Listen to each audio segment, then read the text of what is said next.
All three of the examples under the theme of transitional moments were played in a tournament in Pula, Croatia, during the time that I was living in Slovenia. At a high level, there are few blaring chess mistakes made, and it's often a subtle error that proves decisive. For the most part in this course, I've tried to use games where the themes were very loud, but the positions under this topic are quite subtle.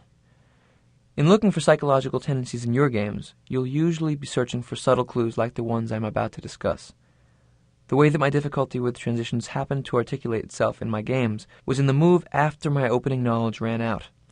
I tried to keep on playing without thinking, as if I was still in the protected waters of analysis. Let's take a look. My opponent was a strong FIDE master named Lazovic. Pula, Croatia, 1997. The opening was e4, e5. I was white. Knight f3, knight c6.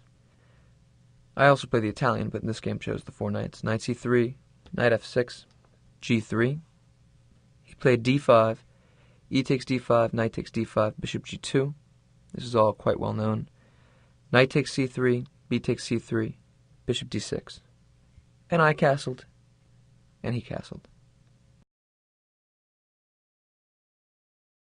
A completely benign position, you would think. Now, I just started to play this opening, and I didn't know all the ins and outs of the move orders. But I knew the basic ideas, and I was in the beginning stages of my learning of an opening. I knew that the next two moves were to play rook e1 and rook b1 for me, activate my rooks, take two open files, pressure his center, and his b7 point. I knew that was the idea for white. But what I didn't remember specifically was what order in which to make those moves. Now, it's a very, very simple question. You would think that the stakes for such a question would not be so high. But in fact, the stakes were pretty high. What would you do? It's not that hard. The question is, should I play rook e1 first or rook b1 first?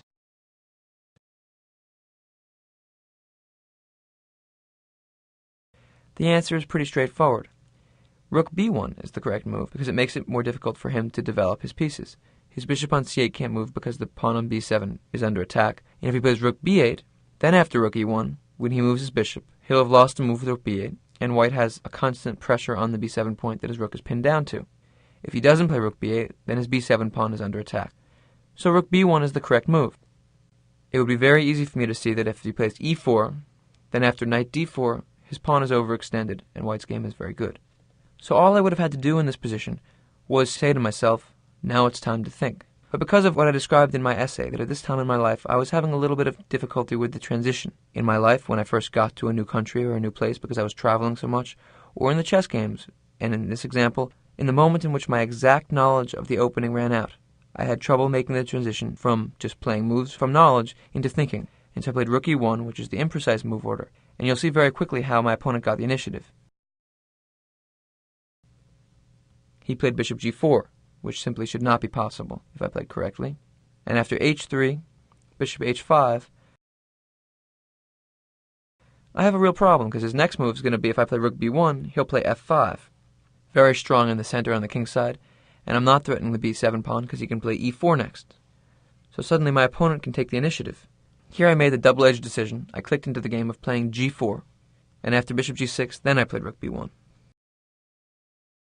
After rook b1, he played f5. He had the very interesting possibility of playing e4 first. And after knight d4, knight takes d4, c takes d4, queen h4. This was how he could have taken advantage of my move order mistake. And after rook takes b7, f5, I'm up a pawn, but black has a dangerous initiative on the king side.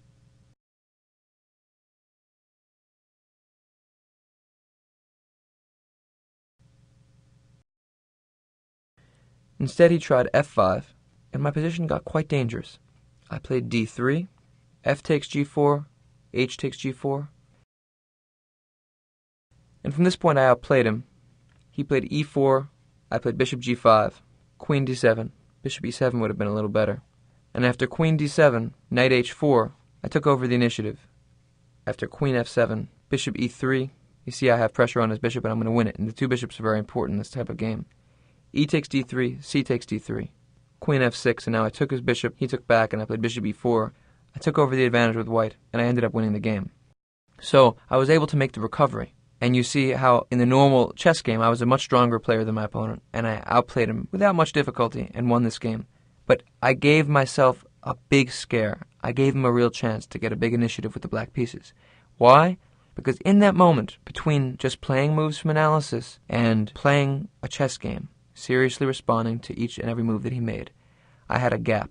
And in that transitional moment, I caused myself trouble.